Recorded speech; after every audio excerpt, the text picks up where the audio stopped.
Alors, nous ne pouvons pas parler de communication persuasive sans parler de la gestion des objections, qui est également un élément central au niveau de la vente, surtout de la négociation.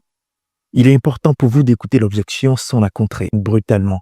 Vous pouvez reformuler et comprendre le besoin derrière le doute du client. Tous les clients, avant d'acheter un produit, ils ont un doute sur la qualité, sur la durabilité et également sur le prix. Ils ne souhaitent pas se faire avoir. Donc du coup, ils doutent. À vous maintenant de mettre en place un système qui fonctionne, qui vous permettra d'adoucir les peurs parce qu'on ne force pas quelqu'un à vendre. On essaye de lui faire comprendre que nous sommes là pour l'aider.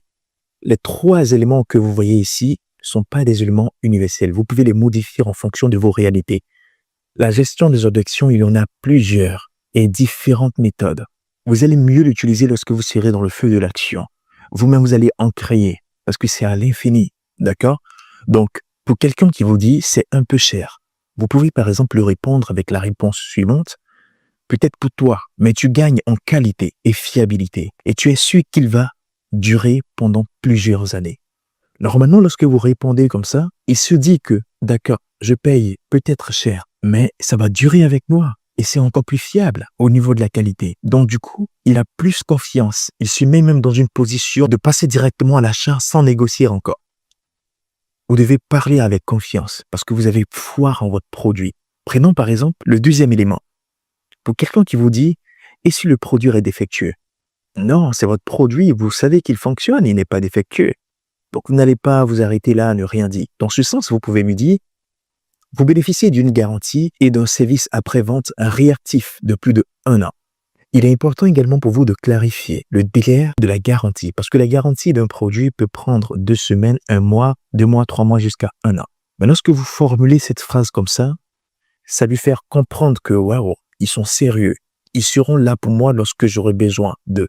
Il a besoin de savoir que lorsqu'il va rencontrer un problème avec le produit, il ne sera pas seul à gérer ses problèmes. Et c'est pour cette raison qu'il a besoin d'être rassuré qu'une personne ou votre entreprise sera là pour l'aider dans la résolution de son problème. Prenons par exemple le cas d'un exemple 3. Pour quelqu'un qui dit « je vous reviens » ou encore « je vais réfléchir ». Ces messages-là, je pense que c'est ce qui revient le plus souvent. Dans ce sens également, il ne faudrait pas dire seulement « ok ». Non, il va plus revenir dans ce sens. Mais vous pouvez lui dire par exemple, pas de souci, mais l'offre promotionnelle prend fin dans 24 heures. Nous restons en attente de votre retour. Le soin est pour nous de vous livrer le plus vite possible et cela dans l'immédiat après votre confirmation.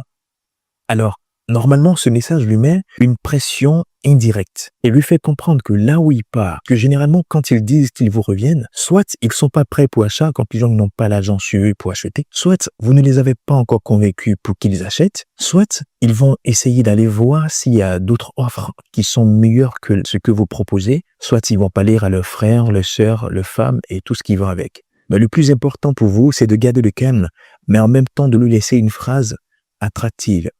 Une phrase qui va rester dans sa mémoire afin qu'il revienne le plus vite possible. Et l'élément qui va le faire revenir le plus vite possible, c'est ici le délai de la promotion. Vous pourriez trouver également d'autres éléments qui mettent également la pression au client. Mais comme je l'ai dit, les objections, il y en a plusieurs de différentes catégories qui s'adressent à différentes questions. Et vous, en tant que vendeur, vous êtes le cœur de la création de vos objections.